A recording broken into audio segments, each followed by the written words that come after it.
Então, a arte egípcia tem como temas principais a mitologia, né, cenas históricas, figuras históricas e notáveis, né, principalmente faraós e figuras relevantes dentro da sociedade egípcia.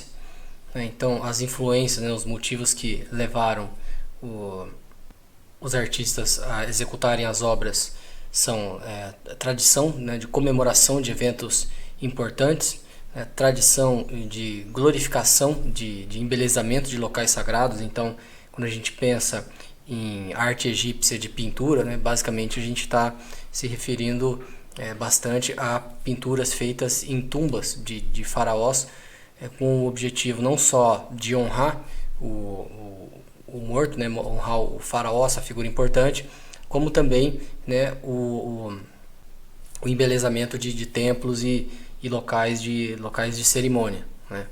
Características visuais também são icônicas, ou seja, a gente não tem aqui uma preocupação muito grande com realismo e descrição de detalhes muito intrincados, né, de anatomia. É uma arte também bastante decorativa, assim como a arte pré-histórica, né. É uma arte que se propõe a ser feito em parede, né, a ser feito em locais de habitação, né, onde as pessoas conviviam ali. Você tem uma característica bem marcante da arte egípcia, é o achatamento de planos, né? Então você vê que a gente tem figuras bidimensionais, você não tem, né, profundidade de perspectiva, né, das cenas que são retratadas, né? Você tem as figuras, inclusive com as pernas, né, nem as pernas elas ficam em perspectiva, dando uma sensação de profundidade. É uma característica bastante marcante da arte egípcia. O impacto artístico da arte egípcia para a história da arte, que ela foi uma dos primeiros registros que a gente tem do uso desse tipo de arte como um marcador de riqueza, né, de poder e de status, ou seja, essa arte ela era encomendada por figuras poderosas, né, no caso, né, os faraós e tudo mais. Então você vê a arte, no caso, ela sendo usada como uma forma de você reforçar o status e o poder, né, da classe dominante, né, do faraó. Né? Então, aqui também a gente tem um marcador importante, que é o uso da arte como um elemento instrumental, né, para a prática da adoração, né, e do culto. Né? E uma outra coisa interessante é que a gente tem aqui um estabelecimento de profissões artísticas. Né? Você, da mesma forma que você tem os fazendeiros, né, que cuidam das plantações, você aí tem o artista que cuida, o artista especializado em pintura, especializado em escultura, né, de fazer os entalhes e tudo. Da mesma forma que você tem o especialista de fazer ferramentas e coisas do tipo. Né? E aqui a gente vai tendo um refino das técnicas um pouco mais apuradas em relação aos períodos que vêm antes. Né? Então, o mais comum da gente encontrar de exemplos de arte egípcia são afrescos, né? Ou seja, pintura em parede. Né? Pintura a fresco, no caso, é uma pintura feita quando a massa da parede ela ainda tá molhada, né? Ela absorve mais o pigmento, absorve mais rápido. Né? Esculturas, né? Tanto de colunas quanto de esculturas em escalas maiores, né? Artefatos, né? Que seriam ornamentos, vasos, né? Todas esse tipo de implementações, né? Pintura, escultura, a gente consegue encontrar na arte egípcia. Beleza, continuando então, agora a gente vai falar um pouco sobre arte egípcia. E como a gente está falando aqui de um período de tempo bastante grande, né, de praticamente 6.600 anos, e existem várias subdivisões, né, dentro dos períodos históricos do Egito. Né, eu dei uma simplificada aqui e coloquei alguns períodos. Né. Normalmente você vê por aí em muitos materiais sobre história da arte, é colocado a arte egípcia como um pacote só, né, e pega de repente os principais períodos, né, os períodos que produziram as obras mais icônicas, né, mais reconhecíveis como arte do Egito. E aqui então eu vou separar de uma maneira não tão profunda, como se você pegar um material específico que fala só sobre arte egípcia, né, uma coisa mais detalhada, mas também não vai ser tão raso, tão superficial, colocando tudo num balaio só, né, tudo numa caixa só. Então vamos começar aqui com falando no geral, aqui um abrangente geral sobre arte egípcia, né? Então, os temas principais da arte egípcia é a mitologia, né? Cenas históricas, figuras históricas e notáveis. Então, a gente percebe aqui que a arte ela está em função de registro histórico dos faraós, né? Decoração de tumba, tudo que envolve o reforço dessa cultura hierárquica, de um posicionamento de um faraó que seria o intermediário entre os deuses e os mortais, né? Para os egípcios, a figura do faraó é uma figura praticamente de um deus, a personificação de um deus. E então a gente vê muito esses, principalmente nos períodos dinásticos do Egito, esse tipo de arte é bastante andando junto, né, com esse tipo de narrativa, né? Da mesma forma que depois da ascensão do cristianismo a gente vê a arte a serviço também dessa narrativa de Cristo como Salvador, né, como reforçando o poder e a autoridade da igreja e assim por diante. Bom, então influências aqui que a gente tem na arte egípcia tradição de comemoração de eventos importantes, né? Então você vê bastante narrativas de cenas de pós-morte, né? Como se fosse uma versão contando mesmo a história do que acontece depois que morre, né? Eventos desse tipo, né? A coração de faraós, né? Toda essa parte de descrição, né? de cotidiano, tanto do mundo dos vivos, né? Como do mundo dos mortos. Tradição de glorificação e embelezamento de locais sagrados, ou seja, o faraó como uma figura importante que não só você tem ornamentos e uma série de coisas que é colocado na tumba porque acreditava-se que ele ia fazer uma viagem, né, no pós-morte, como também você vê bastante afrescos e pinturas decorando as paredes, né, da tumba. Características visuais são icônicas, né, para as coisas que você vê muito mais próximas de ícones do que representação da realidade. Decorativo, né, bastante decorativo, não só nos relevos, né, como nas pinturas e estátuas, e uma característica bastante notável na arte egípcia é o achatamento de planos, né, a forma da figura de você ver tudo em um plano só, né. Impacto artístico, marcador de riqueza, né, de poder e status, ou seja, a gente tem obras que visam, como eu disse, o reforço dessa hierarquia, né, e a educação de gerações futuras, o instrumental para a prática da adoração e culto, né, como eu falei anteriormente, a arte era usada como um instrumento mesmo dos faraós e da classe dominante ali para reforçar a autoridade deles e registro desses eventos e o culto, né, da religião local.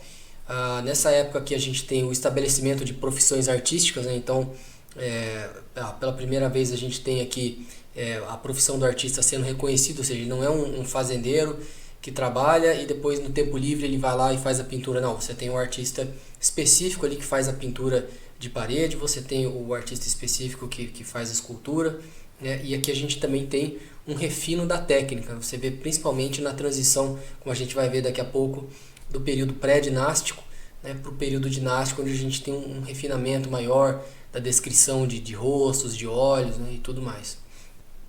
As mídias praticadas aqui na arte egípcia, a gente vê bastante afresco, a pintura em parede, esculturas, artefatos, você tem bastante joias, né, feitas na época, elementos ornamentais e assim por diante.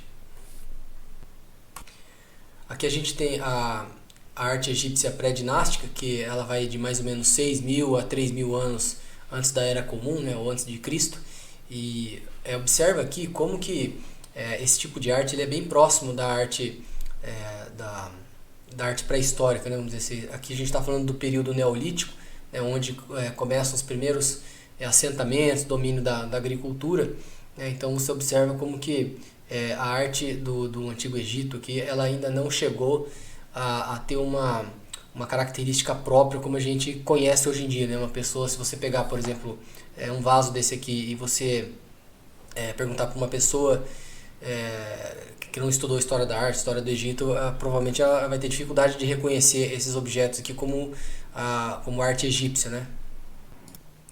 Então aqui a gente está na arte egípcia do Reino Antigo, que foi de mais ou menos 2575 a 2134 antes da Era Comum, né, ou antes de Cristo. E essa era aqui, ela é considerada a Era de Ouro das pirâmides dessa época do Reino Antigo, né? A pirâmide de Saqqara foi construída nessa época. Você vê aqui em relação ao período anterior que a gente tem as figuras um pouco mais elaboradas, definidas, né? Você vê uma definição melhor das figuras, né? Saindo um pouco da estética, essa estética mais neolítica, mais simples, né? A gente compara aqui na versão anterior. Observa como que as figuras aqui, elas são bem mais primitivas, né? Sem muita definição, mais icônicas, né? Vamos dizer assim, mais estilizadas. E aqui a gente já começa a ter uma definição maior, né? Apesar, né, que as figuras elas são bastante rígidas ainda, né? Elas não têm curvaturas, não tem muito dinamismo, são figuras bastante retas, bastante de certa forma assim primitivas, né? Assim, comparado com os outros períodos que vieram depois, que vieram trazer mais realismo, mais uma proximidade maior, né, com a realidade. Mas a gente começa a ter aqui a característica da arte egípcia como a gente conhece, conhece hoje, né, conhece mais. Mas aqui a gente começa a ter um tipo de característica da arte egípcia como a gente reconhece mais fácil, né, dos períodos mais conhecidos da arte egípcia. Bom, aqui estamos no período que vai de 2040 mais ou menos até 1640 antes da Era Comum ou antes de Cristo, um período conhecido como o Reino Médio, né, o Reino Intermediário. E observa aqui como que esse relevo aqui ele já é bem parecido, né, com os períodos mais para frente. A gente tem aqui a estátua do primeiro faraó do Reino Médio, né, o Mentuhotep II, que unificou a região ali, né, que estava ali na região no norte e sul do Nilo. E observa como que também essa estética aqui, ela não é um pouco diferente das que vieram depois, né, no Novo Reino, e que a gente vai ver daqui a pouco. Mas novamente, né, repara como que as características elas estão aí, figuras bidimensionais, né, planos achatados. Você vê que a figura ela são membros todos retos, né, todos sem pose dinâmica, né, e tudo. E esse aqui é um tipo de posição, uma posição, vamos dizer assim, estilo Osíris, né, como se fosse o próprio rei, né, representando o faraó como um deus aqui.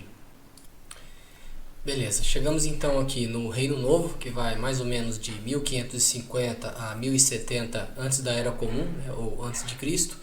E esse período aqui ele é considerado um dos períodos mais importantes, assim, mais ponto alto do Império Egípcio, onde o Egito se tornou realmente uma verdadeira potência na região ali, né, abrindo rotas de comércio, né, unificando. Foi um período onde o Egito passou a ter acesso a materiais como lápis lazuli, e incorporar isso na própria arte. Começou a incorporar um pouco de estilos de regiões um pouco mais distantes. Um período onde o Império Egípcio teve uma expansão muito grande ali pela região. E esse período ele é dividido em três partes basicamente, né? O pré-Amarna, o Amarna e o do período de Ramsés. E então eu separei aqui algumas artes desses períodos aqui. Então aqui à esquerda a gente tem o período pré-Amarna, né? Você vê que ele é parecido aqui com os estilos anteriores, né? Ele não tem tanta diferenciação, mas ele já começa a ter um pouco dessas características de influência de outras regiões. Aqui na arte Amarna é um período, principalmente na metade da 18ª dinastia. Esse período da arte egípcia do Reino Novo ele abrange 3 dinastias, a 18, a 19 e a 20, e principalmente na 18, né, na metade da 18, a gente tem uma mudança no estilo de arte do egípcia, né? Você percebe que até então a gente viu bastante figuras chapadas, né, bidimensionais e com a perspectiva achatada, mas também com as linhas bastante retas, né? Se você lembrar as estátuas que a gente viu até o momento, elas eram bastante rígidas, tinham linhas bastante retas, né? Não tinha muitas curvas. E aqui nesse período Amarna a gente começa a ter algumas curvas aqui, né? Nas figuras. E uma característica muito importante aqui é que o faraó desse período, Akhenaten, ele coloca na mesa, vamos dizer assim, uma religião nova, né, de adoração ao deus Sol Aten, que ele é representado por um disco aqui. Então você vê que essa época aqui é uma época de profunda mudança, não só nessa proposta teológica do faraó, como também de estética da arte egípcia, né? Você observa como que essa figura aqui do busto da Nefertiti, ela é diferente do que estava sendo feito até então, né? E aqui daí no período de Ramsés IX, a gente vê um retorno daí a uma estética anterior, um abandono assim desse tipo de estética mais curva, mais sinuosa, mas ao mesmo tempo alguma coisa fica, né? Não volta exatamente como era, né? E então a gente tem um retorno ao que vinha antes, né? Retorno ao pré-Amarna, mas a gente tem alguma influência ainda do período Amarna e dentro desse período aqui do reinado de Ramsés. Aqui a gente tem a arte egípcia tardia e ptolomaico. Na verdade são dois períodos diferentes, né? Normalmente são colocados diferentes, mas eu coloquei elas juntas aqui, que é basicamente o período egípcio tardia seria de 664 até mais ou menos 300 antes da Era Comum ou antes de Cristo, e de 300 mais ou menos até 30 antes de Cristo seria o período ptolomaico, que é o período onde o Egito ele estava sob o domínio dos gregos, né, conquistado pelo Alexandre o Grande. Então, basicamente a gente tem aqui os persas invadindo o Egito até essa região aí, mais ou menos de 520 e pouco antes de Cristo, ficando em mais ou menos 100 e poucos anos ali, e onde finalmente, quando o Alexandre o Grande ele conquista toda a região ali, mais ou menos em 300 antes de Cristo, a gente tem daí o período ptolomaico, onde a gente tem uma série de controladores ali da região de origem grega, inclusive a Cleópatra, ela foi a última governante, né, do egípcio desse período ptolomaico, antes da conquista de Roma, né? Então a gente vai falar sobre Roma e Grécia daqui a pouco, mas basicamente o que a gente tem aqui é a Cleópatra, apesar de ser acho que a figura egípcia mais conhecida, né? Acho que talvez junto com o Tutankhamon, mas pela máscara, né? Que é bastante famosa do faraó Tutankhamon, mas basicamente tem gente que pensa que a Cleópatra ela é do período da Era de Ouro, do reinado novo, né? Do Antigo Egito, mas na verdade a Cleópatra ela faz parte de uma dinastia que veio depois da conquista dos gregos, né? Então é importante fazer essa separação para não misturar os períodos, né? Então a gente tem aqui um homem egípcio em roupa persa, mais ou menos 343, né? Já mais ou menos dessa época aí que teve influência persa, invasão persa. Aqui a gente tem a rainha Cleópatra VII como faraó, presenteando o deus Ísis. E você vê aqui as inscrições em grego, né? Já não tem mais hieroglifo egípcio aqui, né? Mas a estética básica ela está aqui. E aqui a gente tem uma estátua do rei Ptolomaico, século I, como exemplo aqui da arte egípcia tardia e esse período ptolomaico. Aqui a gente tem a arte egípcia do período romano, né? Do período em que o Egito estava sob domínio de Roma, com praticamente metade do mundo ali, né? Da parte do Ocidente, Oriente Médio.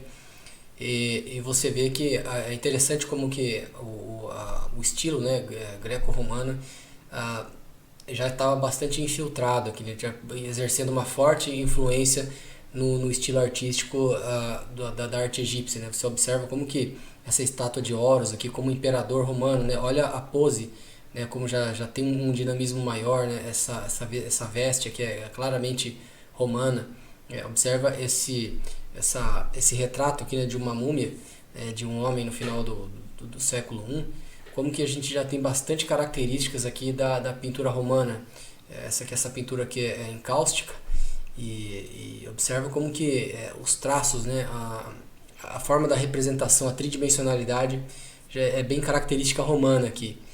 E aqui a gente tem o imperador Trajano, um reinado dele de 98 a 117 depois de Cristo, com oferendas aos deuses egípcios, ou seja, observa como que esse relevo aqui, ele é uma prova material de como que os romanos eles entravam nos territórios, eles conquistavam territórios, mas eles não destruíam a cultura que estava lá, né? Normalmente rolava uma mistura, né? Uma miscigenação ali, né? Tanto é que a gente vê aqui no exemplo anterior ali da placa da Cleópatra, você vê que inscrições gregas ali, né? Uma mistura, né? Aqui a gente tem um deus egípcio, mas os trajes aqui são romanos, né? Aqui você tem um imperador romano, mas os trajes egípcios, né? Os escritos, os hieróglifos, todos da região ali, né? Então, é interessante quando a gente observa que esses períodos, como que a arte em si, ela sofre influências, né? De conquistadores, como que os conquistados eles reagem nessa miscigenação de culturas, né? A gente vai falar daqui a pouco do que aconteceu com a arte romana, mas é interessante que no caso os gregos eles foram conquistados pelos romanos, mas pouca coisa influenciou mais a forma de pensar e a arte romana do que a arte grega, né?